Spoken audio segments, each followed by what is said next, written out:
The fluorescent lights above table 12 flickered with that tired, irregular pulse that matched my own exhaustion. I pressed my palm against the cool metal of the serving tray, steadying myself as another wave of dizziness rolled through my skull. 3 double shifts this week. My feet screamed inside the worn sneakers that had lost their cushioning months ago, and the constant ache in my lower back had become such a familiar companion that I'd stopped noticing it, except when I bent down, or stood up, or breathed. "Sophia, order up." Marco's voice cut through the kitchen window, sharp and impatient. I swallowed the metallic taste that had been coating my tongue all evening and pushed away from the wall. The diner smelled like grease, burnt coffee, and that peculiar mixture of cleaning solution and desperation that clung to places like this. Places where people like me worked ourselves into shadows, invisible to everyone except when they needed their coffee refilled or their check brought quickly. My reflection caught in the chrome napkin dispenser as I passed. Hollow eyes, hair escaping from a messy bun. The uniform that hung looser on my frame than it had 3 months ago. When did I start disappearing? When did eating become optional? Sleep become a luxury I couldn't afford? The dinner rush had finally died down to a handful of stragglers. Old Mr. Peterson nursed his decaf at the counter, the same spot he'd occupied every Thursday for the 5 years I'd worked here. A young couple shared a piece of apple pie in the corner booth, whispering and laughing in that bubble of intimacy that made my chest ache with something I didn't want to name. And then there was table 12. I'd noticed them when they walked in 20 minutes ago, noticed in the way you notice a storm rolling across the sky, or the moment before lightning strikes. 3 men in suits that probably cost more than my annual rent.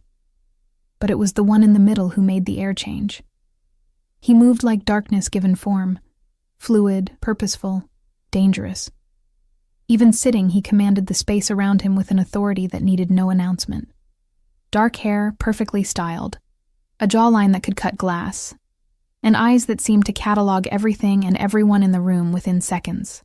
He couldn't have been older than 30, but he carried himself with the weight of someone who'd seen and done things that aged the soul beyond years. The 2 men flanking him never relaxed. Their eyes constantly swept the diner, hands resting at their sides in a way that suggested they were ready for violence at any moment. Security, protection. The kind that meant the man between them was either very important or very dangerous, probably both. I'd served enough questionable characters in this neighborhood to recognize predators. This man was an apex predator, and everyone else in the room was prey that hadn't realized they were being hunted. "You gonna stand there all night, or you gonna take their order?" Marco hissed, shoving 3 plates of meatloaf into my hands. I delivered the food to table 7 on autopilot, my body moving through the familiar choreography of service, while my mind kept drifting back to table 12. Why did men like that come to places like this? The diner was clean enough, but it was still a greasy spoon in a part of town that decent people avoided after dark. When I finally approached their table, my sneakers squeaking softly against the worn linoleum, the 2 guards' eyes locked onto me with predatory focus. But the man in the middle didn't look up immediately. He was reading something on his phone, one hand resting on the table. Long fingers, a watch that caught the light with the kind of gleam that spoke of wealth beyond my comprehension, and a ring on his right hand that looked heavy. Significant. "What can I get you, gentlemen?" My voice came out steadier than I felt. That's when he looked up. The impact of his gaze hit me like a physical force. Dark eyes, almost black in the diner's harsh lighting, assessed me with an intensity that made me feel simultaneously seen and dissected. For a moment, just a fragment of a second, something flickered across his features. Surprise? Recognition? But it vanished so quickly I thought I'd imagined it. Coffee. Black. His voice was smooth, controlled, with an accent I couldn't quite place. Italian, maybe, buried under years of American influence.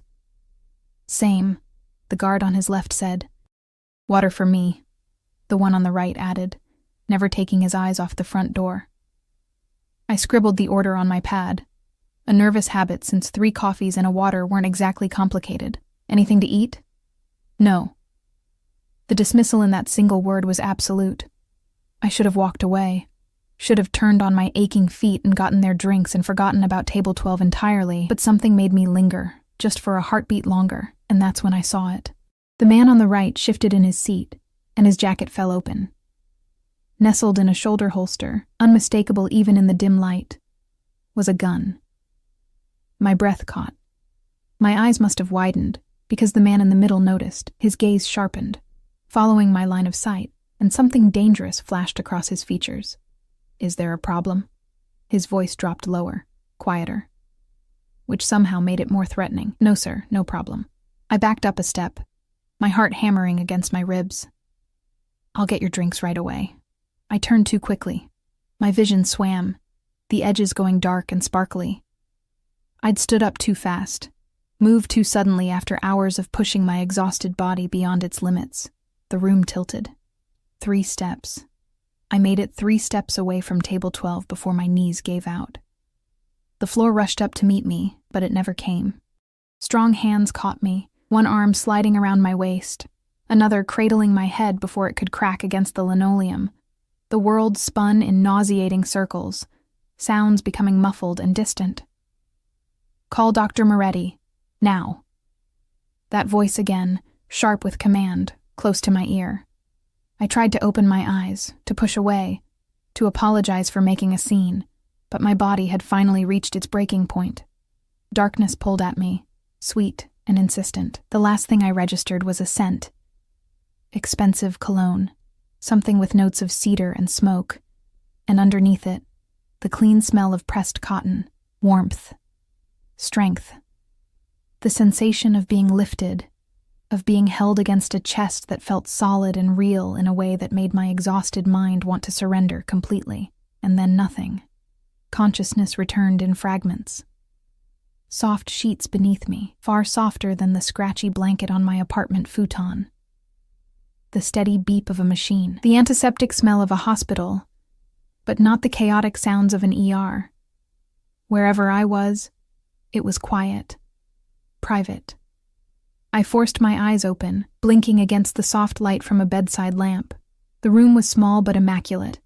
Cream-colored walls, expensive-looking furniture, and equipment that beeped steadily, monitoring my vitals. Not a hospital room.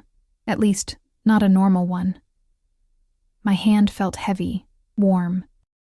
I turned my head, every muscle in my neck protesting the movement, and my breath stopped entirely. He was there.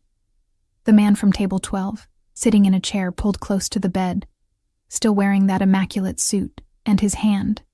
His hand was wrapped around mine, his thumb moving in absent, gentle circles across my knuckles. His eyes were closed, head tilted back against the chair, and in this unguarded moment, I could study him without that intense gaze pinning me in place. High cheekbones, a nose that had been broken at least once, a scar that cut through his left eyebrow, beautiful and brutal in equal measure. I must have made a sound, a gasp, or maybe just a change in my breathing, because his eyes snapped open instantly, that predatory alertness flooding back. "You're awake."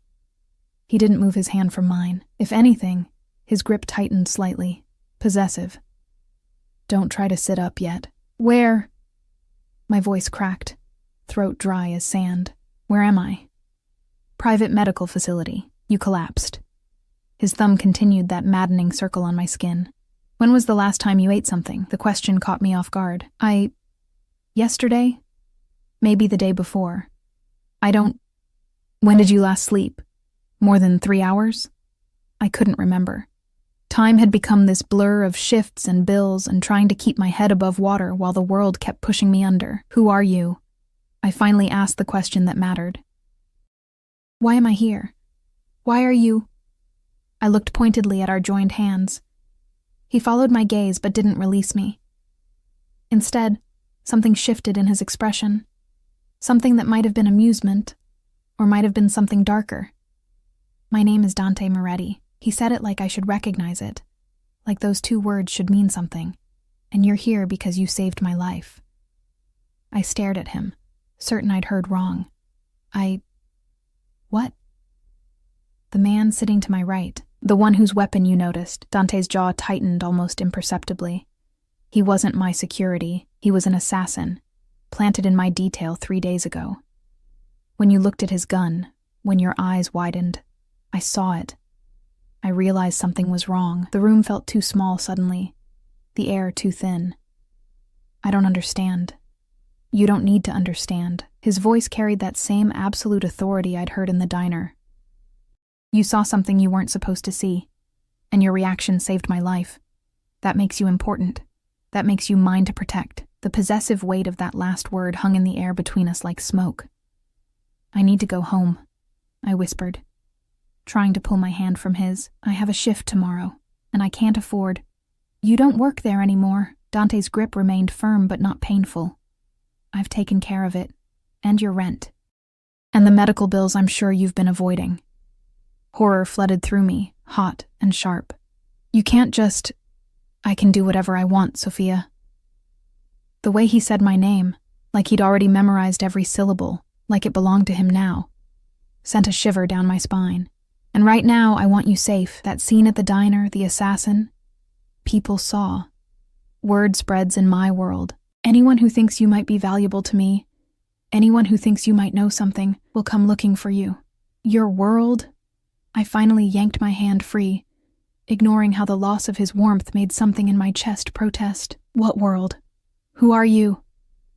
Dante Moretti stood, and the movement was so fluid, so controlled, that it reminded me again of a predator. He walked to the window, hands sliding into his pockets, and stared out at a view I couldn't see.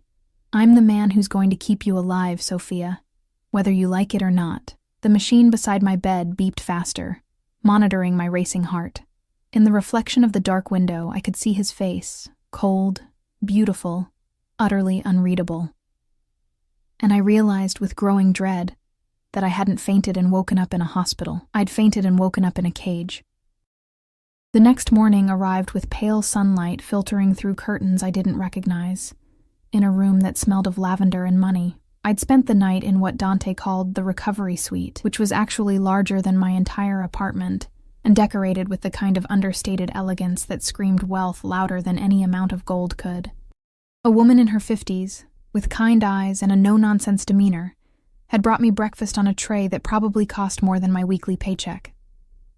Mr. Moretti insists you eat everything, she'd said, setting down eggs, fresh fruit, toast, and juice that tasted like it had been squeezed from oranges picked that morning. He's very particular about your recovery. I wanted to argue. Wanted to throw the tray across the room and demand to leave. But my traitorous stomach growled at the sight of real food, and pride seemed like a luxury I couldn't afford when I was lightheaded with hunger. So I ate. Every bite tasted like surrender. Dr. Castellano, a thin man with wire-rimmed glasses who introduced himself as Dante's personal physician, examined me around noon. He asked questions about my eating habits, my work schedule, my stress levels. Each answer I gave made his frown deepen. Severe exhaustion, malnutrition, and the beginning stages of anemia, he pronounced, scribbling notes on an iPad. You're lucky Mr. Moretti was there to catch you. Another few weeks at that pace and you'd have ended up in a real hospital, or worse. I'm fine, I insisted, even though we both knew it was a lie. You will be fine, he corrected, with proper rest, nutrition, and significantly less stress. He paused, studying me with curiosity that felt invasive. Mr. Moretti has asked me to clear my schedule for the next week. You'll have daily checkups until your blood work improves. That's not necessary. It's not a request, Miss Torres. His voice softened with something that might have been sympathy. When Dante Moretti decides to protect someone, arguing is inadvisable. After he left, I sat in that pristine room, wearing borrowed silk pajamas that felt like sin against my skin, and tried to form a plan. I needed to leave. Needed to go back to my cramped apartment, my terrible job, my life, even if that life was slowly killing me. But when I tried the door, it opened to reveal a man in a dark suit standing in the hallway. Not overtly threatening, but his presence alone said everything I needed to know. Can I help you, Miss Torres? His voice was polite, professional. I need to leave. Mr. Moretti will be here this evening. You can discuss it with him then. Not a guard, I realized, a warden. I closed the door and pressed my forehead against the cool wood, fighting the panic rising in my chest. This was insane. People didn't just kidnap waitresses and keep them in luxury prisons because they accidentally noticed something at dinner, except apparently, Dante Moretti did exactly that. He arrived as the sun began setting, painting the sky outside my window in shades of blood orange and deep purple. I heard him before I saw him, the subtle shift in the hallway's energy. The way the guard's posture changed from watchful to deferential. The door opened without a knock. Dante Moretti walked in like he owned not just the building, but the air itself. He'd changed from yesterday's suit into something equally expensive, but slightly less formal. Dark slacks, a black button-down with the sleeves rolled to his elbows, revealing forearms corded with lean muscle and marked with scars that told stories I probably didn't want to know. "How are you feeling?" He asked it like he actually cared, closing the door behind him with a soft click that sounded far too final, like a prisoner.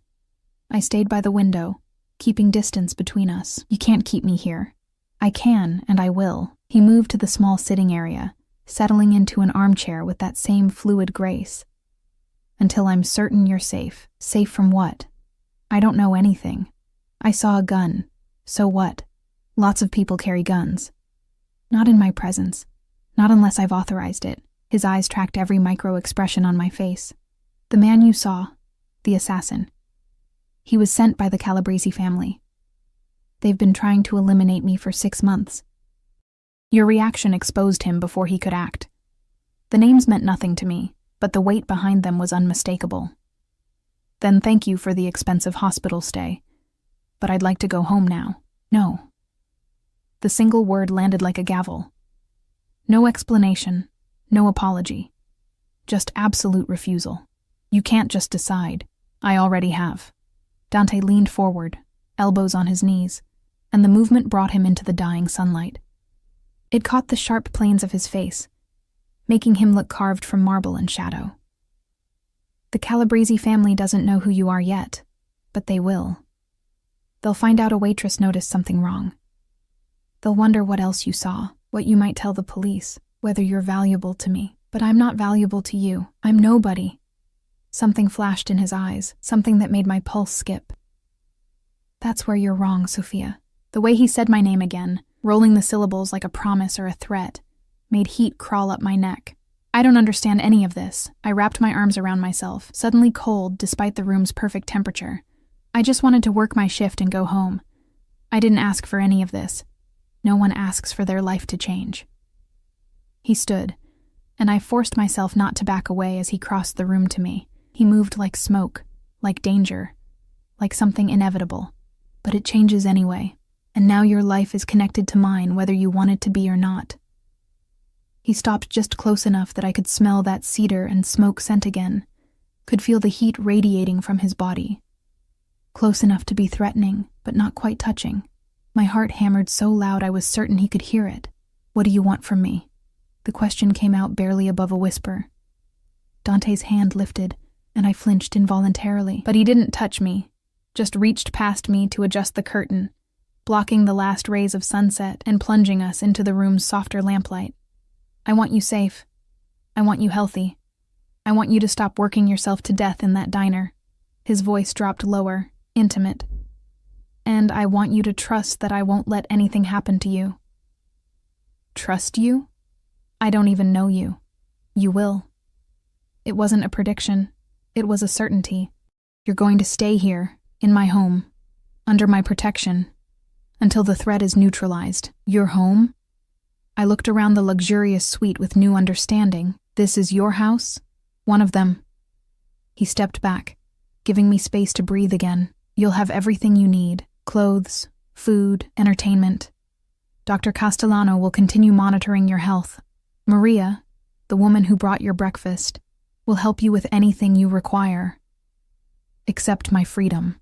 His jaw tightened almost imperceptibly. "Freedom is relative, Sophia. You were free in that diner. Free in your apartment with the broken heat and the landlord who charges too much for too little. Free to work yourself into an early grave while the world ignored you." He paused, letting that sink in. "Here, you're constrained but cared for. Which version of freedom would you prefer? The question felt like a trap, because he wasn't entirely wrong. The life I'd been living wasn't really living at all. It was surviving, barely, one crisis away from complete collapse, but at least it had been mine. I need air, I said suddenly, the walls feeling like they were closing in. I need to get out of this room. Dante studied me for a long moment, then nodded. Come with me. He led me through hallways that belonged in a museum. Marble floors, art that was probably priceless, lighting that cast everything in warm, golden tones.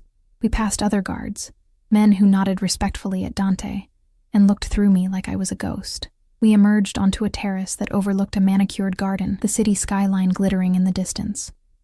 The night air was cool against my flushed skin, carrying the scent of jasmine and earth. Better? Dante stood beside me at the railing, close but not touching. No. I gripped the stone balustrade until my knuckles went white. Nothing about this is better. You've kidnapped me. Protected you, he corrected. And you're acting like you have the right to control my entire life. I have the power to control it. The right is irrelevant. The casual arrogance of that statement should have made me furious. Instead, it just exhausted me. I felt the weight of the past 24 hours crash down, the bizarre reality of my situation settling into my bones. Why me? I asked quietly, staring at the distant lights. You said I saved your life. Fine. Thank you seems like it would have sufficed. Why go to all this trouble? Silence stretched between us, filled only by the sound of night insects and distant traffic. When Dante finally spoke, his voice carried a strange quality I couldn't identify. When you looked at me in the diner for just a moment before you saw the gun, do you know what I saw in your eyes? I shook my head. Nothing. No recognition, no fear, no calculation. You looked at me like I was just another customer. He turned to face me fully, and the intensity in his gaze made my breath catch. Do you know how rare that is? How few people in this world look at me and see just a man? I didn't know who you were. Exactly. His lips curved in something that wasn't quite a smile. Everyone in my world wants something from me. Power, money, protection, death. Everyone looks at me and sees Dante Moretti, head of the Moretti family, the man who controls half the city's underground. But you? You just saw a customer who needed coffee. And that's worth imprisoning me? That's worth protecting you. He reached out slowly, telegraphing the movement, and tucked a strand of hair behind my ear. His fingers barely grazed my skin, but the touch sent electricity racing down my spine. The moment you fainted in my arms, Sophia, you became mine to care for. That's how my world works. You saved me, intentionally or not. So now I owe you a debt that can only be repaid by ensuring your safety. I don't want a debt. I want my life back. Your life was killing you. His hand dropped to his side, but he didn't step away. Your life was working 3 jobs to afford a 1-room apartment with mold in the bathroom and a landlord who threatens eviction every month. Your life was skipping meals and sleep and slowly erasing yourself from existence. The accuracy of his words hit like a slap. How do you... I know everything about you, Sophia Marie Torres. 26 years old, orphaned at 18, no family, no close friends. You've been invisible for so long you've started to believe that's all you deserve to be. His voice dropped to barely above a whisper. But I see you, and I'm not going to let you disappear. Tears burned behind my eyes, but I refused to let them fall. You don't get to decide that. I already have. We stood there on that terrace, the cool night air swirling around us. And I realized the terrifying truth. Dante Moretti wasn't just protecting me from external threats, he was protecting me from myself, from the slow suicide of my previous existence. And I didn't know if I should thank him or hate him for it. A phone buzzed, breaking the moment. Dante pulled a device from his pocket, glanced at the screen, and his expression hardened into something cold and lethal. What is it? I asked before I could stop myself. The Calabresi family just put a price on your head. He looked at me, and there was something almost apologetic in his eyes. $200,000 for information leading to the waitress who exposed their assassin. The world tilted again, but this time I was ready for it. I gripped the railing harder and forced myself to breathe through the panic. So what happens now? Dante's hand covered mine on the stone, warm and steady and terrifying in its certainty. Now I make it very clear that anyone who touches you will answer to me. And in my world, Sophia, that's a death sentence they won't survive. The promise in his voice should have reassured me. Instead, it felt like another chain snapping into place, binding me to this beautiful, dangerous man, whether I wanted it or not. 3 days passed in a strange suspension of reality, days where I existed in Dante's world without being part of it, a ghost haunting marble hallways and silk sheets, eating food prepared by invisible hands, watching the guards change shifts outside my door with military precision. Maria brought me clothes that actually fit, designer labels I'd only seen in magazine advertisements worn by women who looked nothing like me. She chatted while organizing the walk-in closet that had mysteriously appeared attached to my suite, talking about weather and recipes and her grandchildren, carefully avoiding any mention of why I was here or who was keeping me. Dr. Castellano came daily, checking vitals and nodding with satisfaction as my blood work slowly improved. "Color's returning to your face," he'd said that morning. "Keep eating like this, and you'll be healthy in no time, healthy." As if physical wellness could compensate for the cage, no matter how gilded, Dante himself appeared sporadically. Late evenings mostly, when he'd knock once and enter without waiting for permission. He never stayed long, just checked on me with that intense gaze that felt like being X-rayed, asked if I needed anything, and left before I could formulate the right questions. But I felt his presence everywhere. In the books that appeared on the nightstand, all titles I'd mentioned loving years ago. In the specific brand of tea that showed up at breakfast, the one my mother used to make, in the classical music that played softly through hidden speakers, pieces I'd hummed while working at the diner without realizing anyone was listening. He was learning me, studying me, and that terrified me more than any threat from mysterious crime families. On the 4th morning, I woke to voices outside my door. Sharp, urgent, male. I pressed my ear against the wood, heart racing. Not safe here anymore. The Calabresi family knows the general location.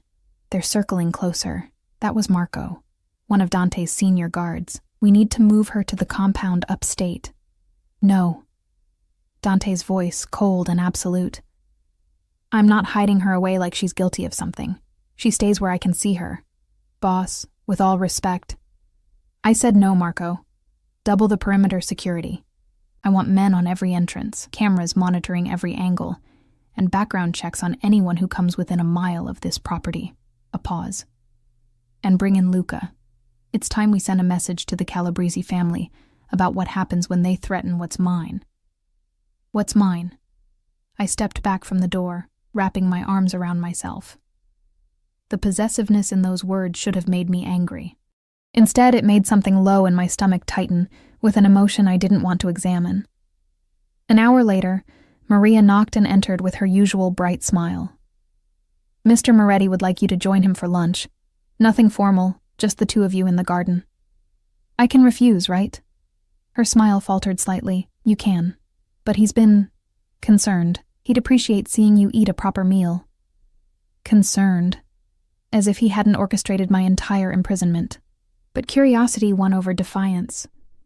I let Maria help me into a soft blue sundress that made me look less like a prisoner and more like a guest, then followed her through the labyrinth of hallways to French doors that opened onto the garden I'd only glimpsed from the terrace. Dante sat at a wrought iron table beneath an pergola, heavy with climbing roses. He'd shed his jacket, working in just dark slacks and a white shirt with the sleeves rolled up, papers spread across the table beside an untouched plate of food. He looked up when I approached, and something in his expression shifted. Softened, maybe. Though calling anything about Dante Moretti soft seemed wrong. "Sophia." He stood immediately, pulling out a chair for me with an old-world courtesy that felt at odds with everything else about him. "Thank you for joining me. Did I have a choice?" I sat, hyper-aware of how close he was as he pushed the chair in. "Always." He returned to his own seat, those dark eyes never leaving my face. "You always have choices here. They just might not be the ones you want." A woman I didn't recognize brought out covered dishes, pasta with fresh vegetables, grilled chicken, salad that looked like it had been harvested that morning. My stomach growled audibly, betraying me. Dante's lips quirked. Please, eat. We sat in strange silence while I filled my plate, hyper-conscious of his gaze tracking every movement. The food tasted incredible, each bite a reminder of how long I'd survived on ramen and whatever expired items Marco let me take from the diner. You're staring, I finally said, unable to take the intensity anymore. I'm observing. There's a difference. Observing what? The way color comes back to your face when you eat. The way you've stopped looking at the exits every few seconds, calculating escape routes. He leaned back in his chair, wine glass dangling from long fingers. The way you're starting to relax, even if you don't want to admit it. I'm not relaxing. I'm adapting. There's a difference. He smiled then, a real smile that transformed his face from coldly beautiful to something dangerously compelling. Touché. I took a sip of water, trying to ignore the flutter in my chest. Can I ask you something? Always. Why are you really doing this? And don't give me that debt repayment excuse. Men like you don't upend their lives over a waitress noticing something at dinner. Dante set down his wine glass, his expression becoming unreadable again. Men like me? Dangerous men. Powerful men. Men who have people killed with a phone call and think nothing of it. Is that what you think I am? Isn't it? He didn't answer immediately. Instead, he stood and walked to the roses, reaching out to touch a blood-red bloom with surprising gentleness. When he spoke, his voice carried a weight that made my breath catch. My father built an empire on fear and violence. He taught me that power was the only thing worth having, that weakness was a disease that needed to be cut out before it spread. He turned back to face me, and there was something almost vulnerable in his expression. I was 8 years old the first time I watched him kill a man. 12, when he made me pull the trigger myself. Horror crawled up my spine. Dante, I tell you this because you asked for truth, Sophia. And the truth is, yes, I'm dangerous. Yes, I've done things that would make you run screaming if you knew the details, but I'm also tired. He moved back toward the table, each step deliberate.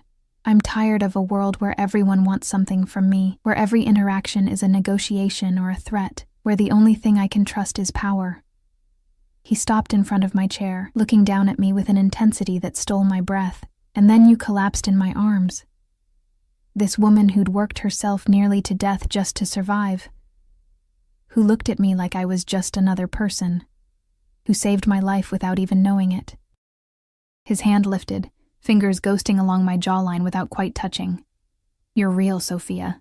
In a world of masks and manipulation, you're unflinchingly, impossibly real, and I'm selfish enough to want to keep that close. My heart hammered against my ribs. That's not fair.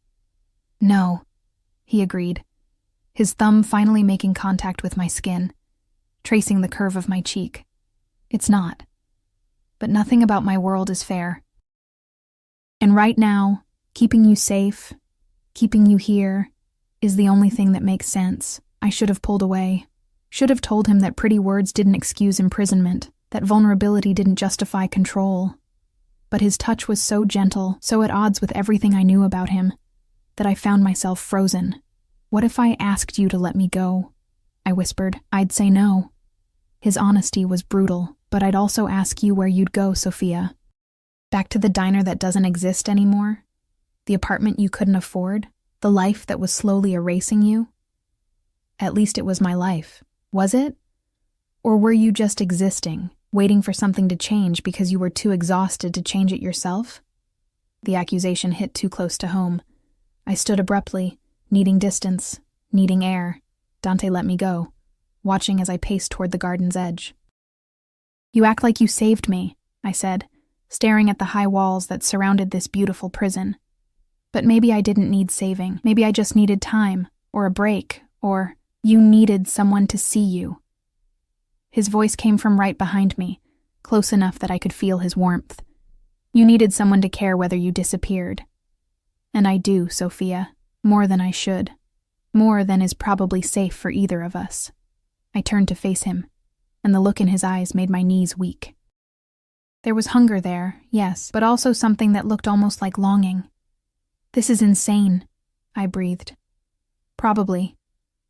He stepped closer, crowding me against the garden wall, his hands coming to rest on either side of my head. Not touching, but trapping. But I've built my life on calculated risks and strategic moves. You, Sophia Torres, are neither calculated nor strategic. You're chaos and instinct, and the first thing in 10 years that's made me feel something other than cold purpose. Dante, tell me you don't feel it too. His voice dropped to barely above a whisper, his face inches from mine. Tell me you haven't noticed the way the air changes when we're in the same room. Tell me you don't lie awake at night thinking about this. I couldn't. Because he was right. Despite everything, the imprisonment, the danger, the absolute insanity of this situation, there was something between us, something electric and terrifying that had nothing to do with logic or reason. This is Stockholm Syndrome, I tried weakly. Is it? Or is it two people who've been alone too long finally seeing each other? His lips were so close now, his breath warm against my skin. One more inch and we'd cross a line that couldn't be uncrossed. The sound of footsteps made us both freeze. Marco appeared at the garden entrance, his expression carefully neutral despite what he'd almost walked in on. Boss, we have a situation. Dante didn't move immediately. His eyes stayed locked on mine, something like regret flickering in their depths. Then he stepped back, the cold mask sliding into place so quickly I almost wondered if I'd imagined the moment before. What kind of situation? His voice was all business now. The Calabrese family. They've made a move. Not on us. On the Santoro operation on the south side. 8 men dead. Their shipment stolen. It's a declaration of war. Dante's jaw tightened. Gather the family heads. Conference room in 20 minutes. He glanced back at me. Marco will escort you back to your suite. I can find my own way. Marco will escort you. No room for argument. And Sophia? Don't leave your room until I come get you. Things are about to get dangerous, and I need to know you're safe. He walked away before I could respond, already pulling out his phone and barking orders. Marco approached with that professional courtesy that somehow made the imprisonment worse. Miss Torres?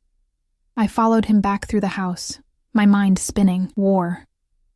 The Calabrese family was declaring war, and I was somehow caught in the middle of it. But worse, far worse, was the phantom sensation of Dante's breath against my lips, the memory of how badly I'd wanted to close that final distance.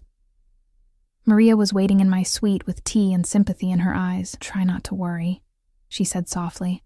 Mr. Moretti has never lost a war. He won't start now. But as I sat in that luxurious cage, listening to the house come alive with urgent movement and low voices, I realized the war I should be worried about wasn't the one with the Calabrese family. It was the one raging inside me, between self-preservation and the terrifying pull toward a man who'd trapped me in silk and called it salvation. The house transformed overnight. Where there had been quiet luxury, now there was controlled chaos. Men in dark suits moving with purpose through hallways, phones ringing at all hours, the low murmur of voices discussing strategy and retribution. I caught fragments when guards changed outside my door, shipments, territories, blood debts that needed settling. I was a ghost again, but this time by design. Maria brought my meals with tight smiles and worried eyes. Dr. Castellano's visits became perfunctory, quick vital checks and distracted nods.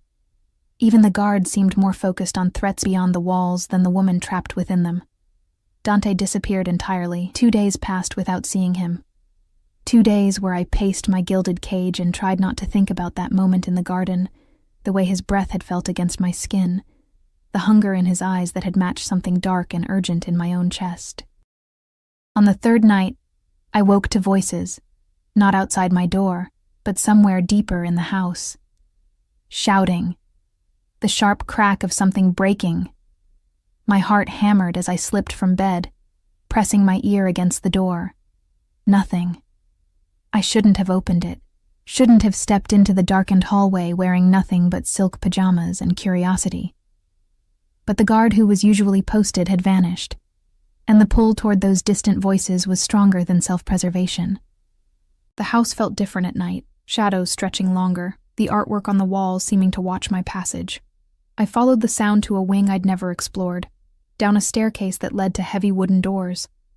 Light spilled from underneath, Voices rose and fell in cadences that spoke of argument, of barely controlled violence. I shouldn't have pushed the door open, shouldn't have looked, but I did.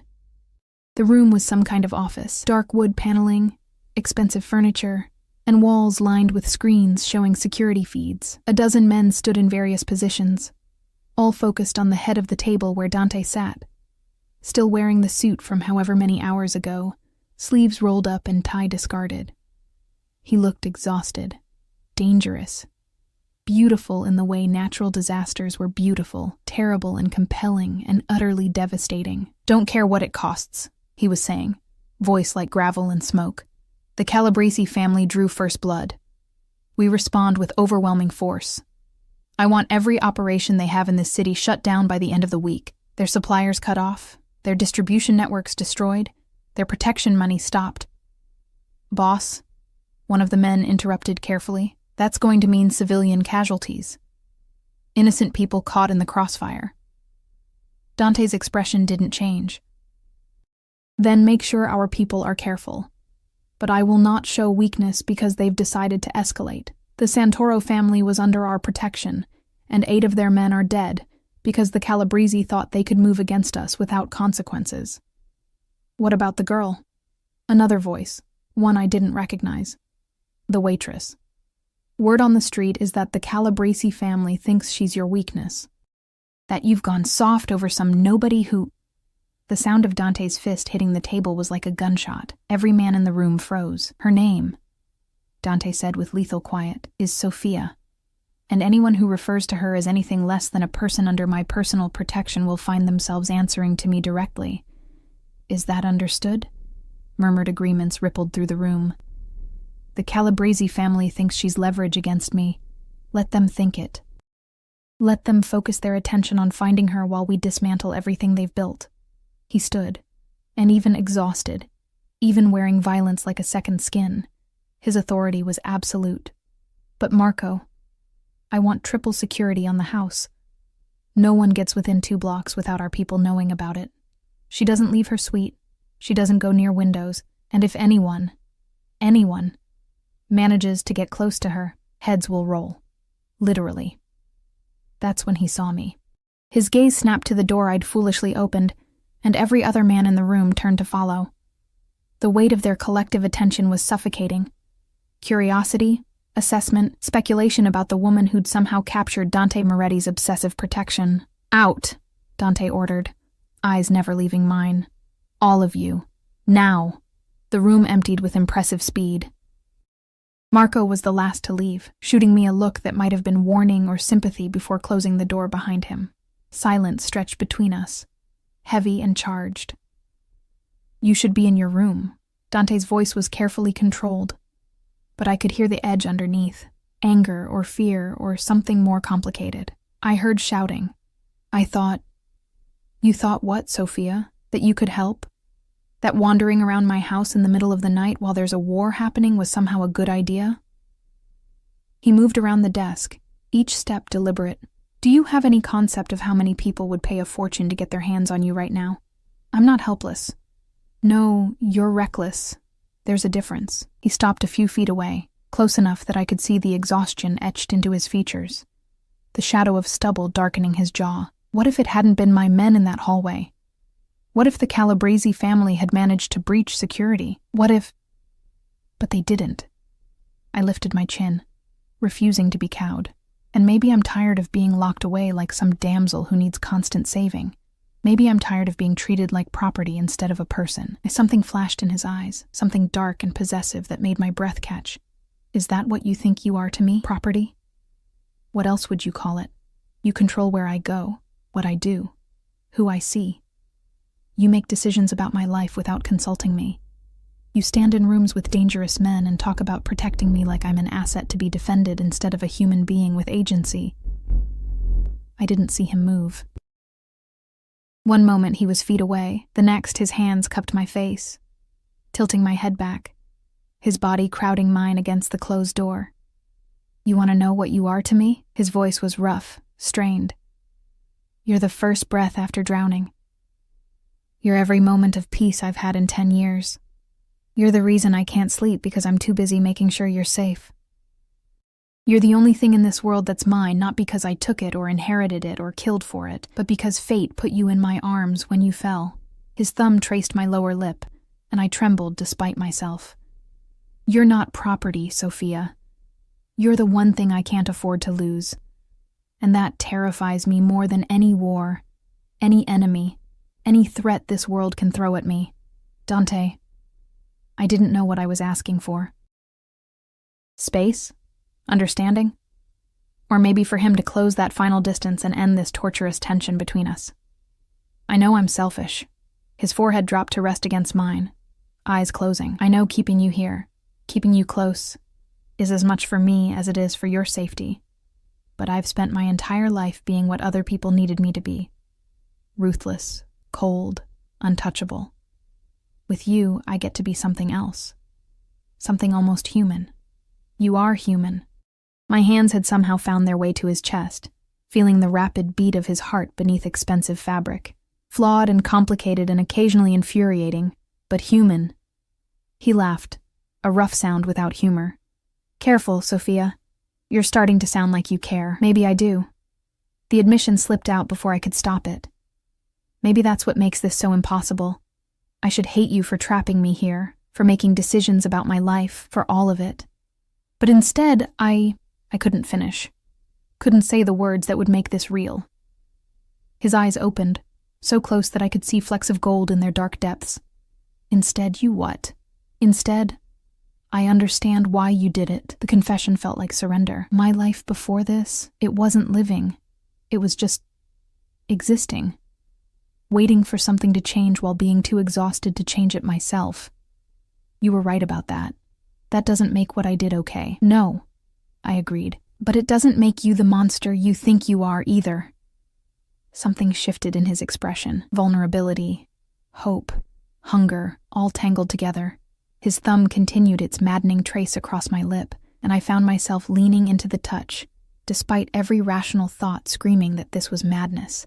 I should let you go back to your room, he murmured, but his hands didn't move. It's late, and you need rest. And standing this close to you is testing every ounce of control I have left. What if I don't want you to be controlled? The words hung between us, dangerous and full of promise. Dante's grip on my face tightened fractionally, his breath coming faster. Sophia, if I kiss you right now, if I give in to what I've been wanting since that first moment in the diner, there's no going back. You understand that? You'll be mine in every way that matters, and I don't share. Ever. The possessiveness should have scared me. Instead, it sent heat pooling low in my stomach. Maybe I don't want to go back. I rose onto my toes, closing the distance between us by inches. Maybe I'm tired of being careful and practical and safe. Maybe I want to make one completely irrational decision. He kissed me before I could finish, and it was like falling and flying simultaneously. His lips claimed mine with a hunger that stole my breath, one hand tangling in my hair while the other pulled me flush against him. I gasped against his mouth, and he took advantage, deepening the kiss until I forgot where I ended and he began. This wasn't gentle, wasn't careful. This was desperation and desire, and days of tension finally breaking like a dam. My hands fisted in his shirt, pulling him closer, needing more of something I couldn't name. Dante groaned against my lips, the sound vibrating through both of us, and suddenly we were moving. He walked me backward until my spine hit the desk, lifted me onto it without breaking the kiss, positioned himself between my thighs in a way that made coherent thought impossible. Tell me to stop, he murmured against my lips, his hands roaming my sides, my back, everywhere and not enough. Tell me this is wrong, that you don't want this. I can't. I pulled him back to me, kissing him with equal fervor. I can't because I do want this, want you, even though it's insane and complicated and probably the worst decision I've ever made. He silenced me with another searing kiss, his hands sliding beneath the silk of my pajama top, warm palms against bare skin. I arched into the touch, a sound escaping my throat that was half gasp, half plea. Mine. He breathed against my neck, lips tracing fire down my throat. Say it, Sophia. Say you're mine. I should have protested. Should have argued that people didn't belong to other people. That this possessiveness was unhealthy. That we were moving too fast. But his mouth was doing incredible things to my pulse point, and his hands were mapping my body like he was memorizing every curve. And the rational part of my brain had abandoned ship entirely. Yours, I gasped. I'm yours. The word seemed to break something in him. He captured my mouth again, the kiss turning almost savage, and I met him with equal intensity, my legs wrapped around his waist, pulling him impossibly closer, and he groaned my name like a prayer or a curse. A sharp knock on the door made us both freeze. Boss, we have a situation. Marco's voice, apologetic but urgent. The Calabrese family just hit one of our warehouses on the east side. 3 men down, merchandise stolen, reality crashed back in waves. Dante rested his forehead against mine, both of us breathing hard, his hands still on my skin. I have to deal with this, he said quietly, regret heavy in his voice. I know. He pulled back enough to look at me, and what I saw in his eyes made my heart stutter. Possession, yes, but also something deeper.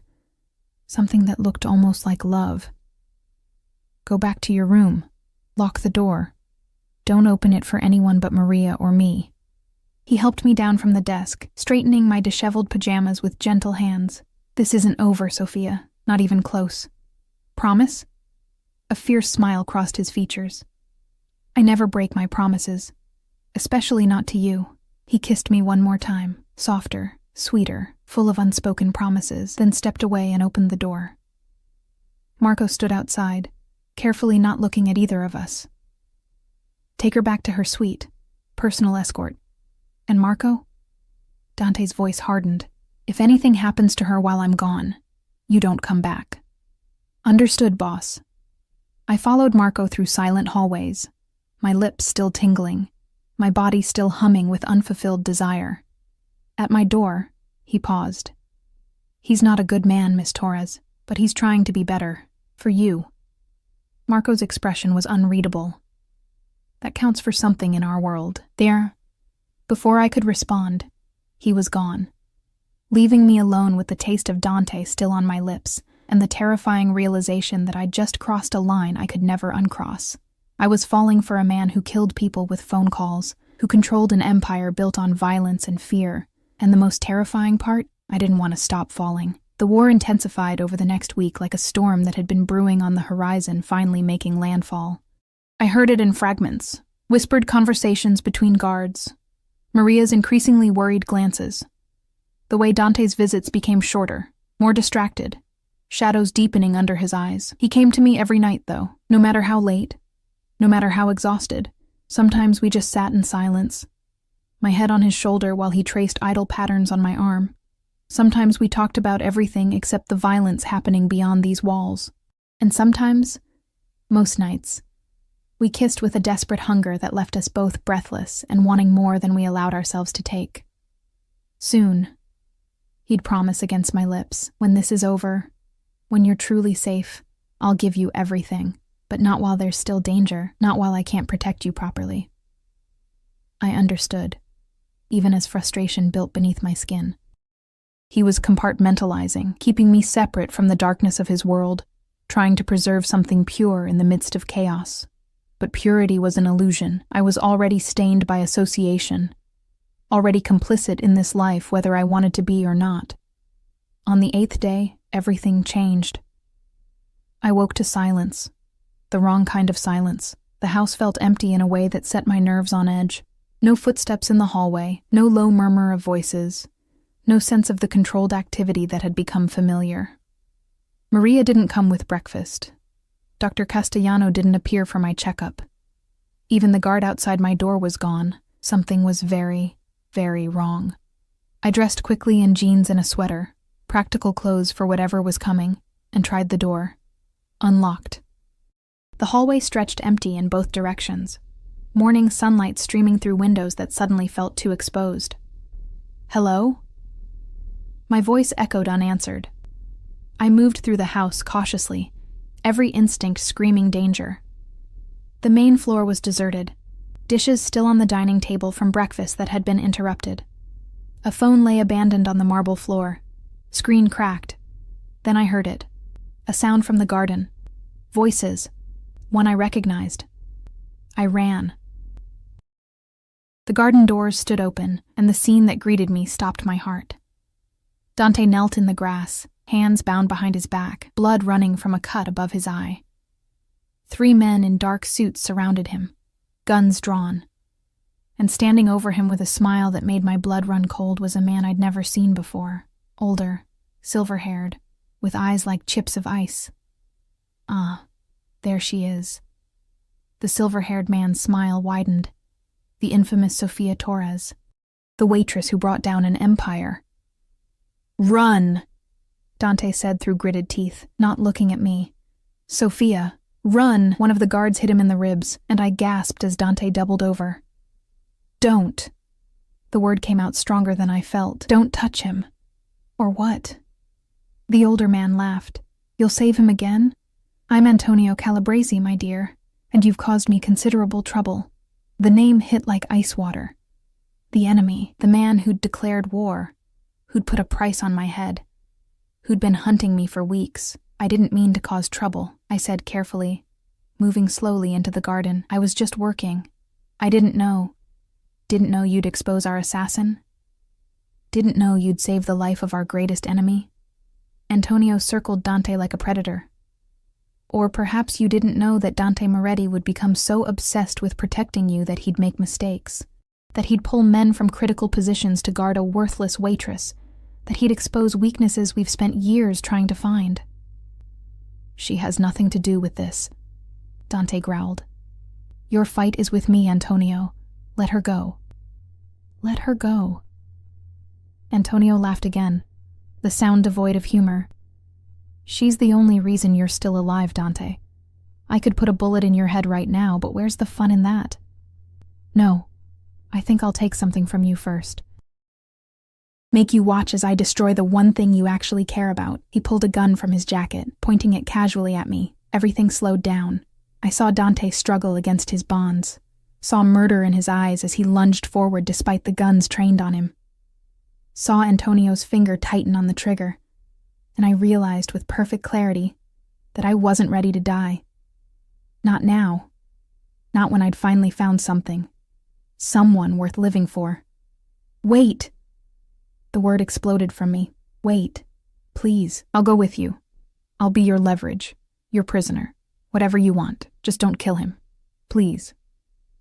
Antonio paused, interest flickering in those cold eyes. How touching. The mouse offering herself to save the lion. "Sofia?" "No," Dante's voice was raw, desperate. "Don't you dare. It's my choice." I met his eyes across the garden, trying to memorize every detail of his face. "You've been making decisions for me since we met. Let me make this one." How noble. Antonio lowered the gun slightly. "But I'm afraid it's not that simple. You see, killing Dante quickly would be mercy, but making him live knowing he failed to protect you, watching you suffer because of his weakness, that's poetry." The gun swung back toward me and I closed my eyes. The gunshot was deafening, but I didn't feel anything. No pain, no impact. I opened my eyes to chaos. Antonio stumbling backward, clutching his shoulder where blood bloomed across his expensive suit. Men in dark clothes poured from every entrance to the garden, moving with military precision. And standing at the garden gate, still holding the smoking gun, was Marco. "Sorry we're late, boss." He moved forward, flanking guards securing the Calabrese men with brutal efficiency. Had to make sure we got all of them before moving in. It had been a trap. The entire thing, a trap. Dante was on his feet immediately, bonds apparently not as secure as they'd appeared. He crossed the garden in 3 strides and pulled me into his arms so hard it drove the breath from my lungs. "You stupid, brave, impossible woman," he muttered against my hair, hands running over me as if checking for injuries. "You were supposed to stay in your room. You were supposed to be safe. The house was empty. By design. We knew they'd make a move, knew they'd use me to draw you out." He pulled back enough to look at me, and his eyes were wild. "But I never thought you'd actually offer yourself. Never thought you'd be willing to die for me." You were willing to die for me, I pointed out shakily. That's different. How? How is it different? He didn't answer, just kissed me with a desperation that spoke of fear and relief and possession all tangled together. I kissed him back with equal fervor, not caring about the audience, not caring about anything except the fact that we were both alive. When we finally broke apart, Antonio was on his knees, surrounded by guards. Dante turned to face him, one arm still wrapped protectively around my waist. You made a mistake, Antonio. Dante's voice was cold, lethal. You came into my home. You threatened what's mine, and for that, there's only one consequence. Wait. Antonio's confidence had evaporated, replaced by naked fear. We can negotiate. Find a compromise. The time for negotiation ended when you pointed a gun at her. Dante nodded to Marco. Make it clean, and send what's left back to his family as a message. Anyone who touches Sofia Torres answers to me personally. Guards dragged Antonio away, his protests fading into the distance. I should have been horrified, should have been disgusted by the casual order of execution, by the violence underlying every word. But all I felt was relief and something darker, satisfaction that the man who'd tried to hurt us would never threaten anyone again. Am I a terrible person? I asked quietly, for not feeling bad about what's going to happen to him. Dante turned me to face him fully, hands cupping my face with infinite gentleness. You're human. You're allowed to want the people who threaten you to face consequences. Is it over? The war? It will be. The Calabrese family just lost their head. The other families will fall in line once they understand the price of defying me. His thumb traced my cheekbone. And then, Sofia Torres, we need to have a very serious conversation about you offering to sacrifice yourself. You would have done the same, yes, and it would have destroyed you. Don't you understand that? His voice cracked slightly. Losing you would end me in ways that no bullet or blade ever could. You've become essential, Sofia. You're not just someone I'm protecting anymore. You're everything. The weight of those words settled over us like a benediction. Everything. In his world, in his life, in his heart. I love you, I said simply, because there was no point in denying it anymore. I know it's insane and complicated and probably unhealthy, but I love you. Somewhere between the diner and here, between the cage and the garden, I fell completely in love with you. Dante's eyes closed, and when they opened again, they shimmered with something I'd never seen before. Tears, maybe, or just overwhelming emotion. I've loved you since you looked at me like I was just a man who needed coffee, he said quietly. I've loved you through every moment of trying to keep you safe, every night of sitting beside your bed while you slept, every second of this impossible situation. You're my redemption, Sofia, my chance to be something more than the monster my father created. He kissed me again, softer this time, full of promise and forever. So what happens now? I asked when we finally broke apart. Now? A smile curved his lips, genuine, full of warmth. Now I ask you properly. No cages, no imprisonment, no making decisions for you. Just a choice. He took my hands in his, and despite everything he was, everything he'd done, his hands trembled slightly. Stay with me, Sofia. Not because you're trapped, not because you're in danger, but because you want to. Build a life with me. Let me spend every day proving that I can be worthy of the gift you are. I thought about my old life, the diner, the crushing poverty, the slow erasure of self, and I thought about this life. Dangerous, yes, but also full of passion and purpose, and being seen for the first time in years. It wasn't really a choice at all. Yes, I said. Yes, I'll stay. I'll build a life with you. But Dante? I lifted my chin, meeting his eyes with steel in my own. I'm not going to be some delicate thing you keep locked away. If I'm yours, then you're mine too. That means partnership, not protection. Equals, not captive and captor. His smile widened, fierce and proud. I wouldn't have it any other way. 6 months later, I stood in the same garden where everything had almost ended, watching the sun set in shades of amber and rose. The house was full again, but this time with celebration. A gathering of families, of allies, of the strange world I'd become part of. Maria bustled past with trays of food, grinning at me. Dr. Castellano raised a glass in salute from across the lawn. Even Marco smiled, a rare expression that softened his usually stern features. And Dante. Dante stood beside me, one arm around my waist, looking at me like I'd hung the stars. "Happy?" he asked quietly. I thought about everything that had led us here. The collapse, the cage, the war, the fear and the fighting and the impossible journey from waitress to... What? Mafia wife felt too simple. Partner to a dangerous man felt more accurate. "Yes," I said honestly. "Complicated and messy and sometimes terrifying, but yes, happy." He pulled me closer, pressing a kiss to my temple. "I'm going to spend the rest of my life making sure you stay that way. That's a long time." Not nearly long enough. The sun finished its descent, painting the sky in darkness. But standing there in Dante's arms, surrounded by the life we'd built from chaos and violence and impossible odds, I wasn't afraid of the dark anymore. Because I'd learned that sometimes the most dangerous men carried the most gentle hearts. Sometimes cages became sanctuaries. And sometimes love grew, not despite the darkness, but because of it, transforming two broken people into something whole. I'd been a waitress who'd saved a man without meaning to. Now I was a woman who'd chosen to stay, to fight, to love with everything I had. And in Dante's world, our world, that made all the difference.